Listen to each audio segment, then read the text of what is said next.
Siapakah Insinyur Solah Atia ini? Mengapa kematian beliau menggemparkan Kairo? Dengan pemakamannya yang dihadiri lebih dari 1,5 juta orang.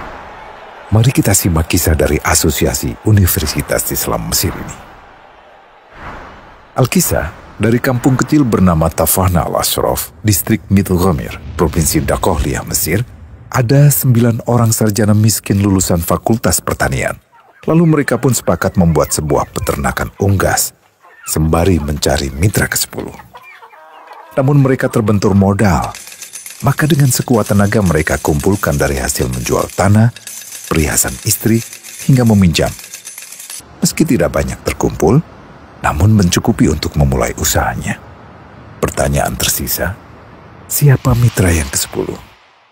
Insinyur Solah, satu dari mereka, pun berkata, "Aku sudah menemukan mitra yang ke-10. Siapa?" kata teman-temannya. "Allah," lanjutnya. "Allah akan menjadi mitra usaha kita yang ke-10. Allah akan mendapat 10% dari keuntungan kita. Dengan perjanjian, Allah yang akan memberikan perlindungan dan pemeliharaan, keamanan dari segala wabah penyakit." Akhirnya mereka pun sepakat. Kontrak kerjasama pun ditulis secara rinci dan dicatatkan ke notaris, lengkap dengan peran mitra ke-10 tersebut.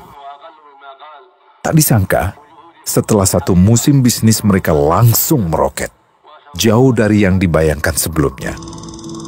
Lalu mereka pun kembali bersepakat menambah jatah keuntungan mitra ke-10 menjadi 20% di musim kedua, dan begitu seterusnya hingga mencapai 50%. Lalu bagaimana keuntungan mitra ke-10 itu dialokasikan? Dimulai dengan membangun sekolah dasar Islam putra, lalu lanjut putri, kemudian sekolah menengah putra, kemudian putri.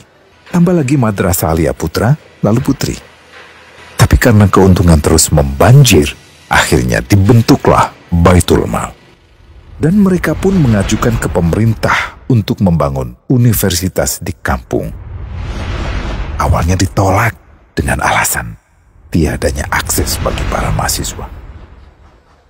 Tak berapa lama mereka pun mengajukan pembangunan universitas lengkap dengan stasiun kereta beserta jalurnya dengan biaya mandiri. Akhirnya permintaan ini disetujui. Dan pertama dalam sejarah Mesir, berdirilah sebuah universitas di perkampungan kecil. Semakin berkembang, dibangun pula fakultas kedua, ketiga, keempat hingga asrama putri dengan kapasitas 600 kamar. Lalu asrama putra dengan 1.000 kamar. Tiket kereta api pun digratiskan untuk memudahkan transportasi menuju kampung tersebut. Tak cukup hanya itu, dibangun Baitul Mal berikutnya hingga hilang kemiskinan di daerah tersebut. Dan program ini diduplikasi ke kampung-kampung lain hingga bisa dikatakan tak ada kampung yang disinggahi Insinyur Solah kecuali akan dibangun Baitul Mal untuk warga. Bantuan pun diberikan untuk fakir miskin dan para janda.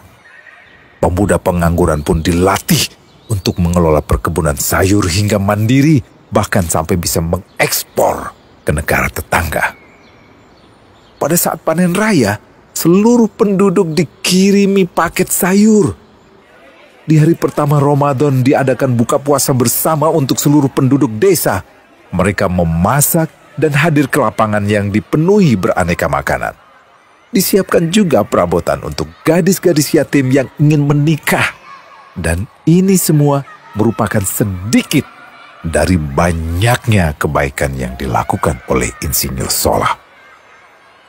Hingga pada akhirnya disepakatilah keuntungan perusahaan 100% untuk Allah. Insinyur Solah yang awalnya adalah salah satu mitra usaha berubah menjadi karyawan Allah. Dia hanya menerima gaji, namun dia memberikan Tuhannya syarat agar membuatnya hanya butuh kepadanya dan hanya meminta kepadanya. Inilah sosok Insinyur Solah Atia, aktor utama kisah menakjubkan ini. Keikhlasannya membuat ia sama sekali menolak terkenal di media massa. Dan kini, meski orang yang melibatkan Allah ke dalam bisnisnya ini telah wafat, terbayang seluruh amal jariahnya yang selalu mengalir untuknya. Masya Allah.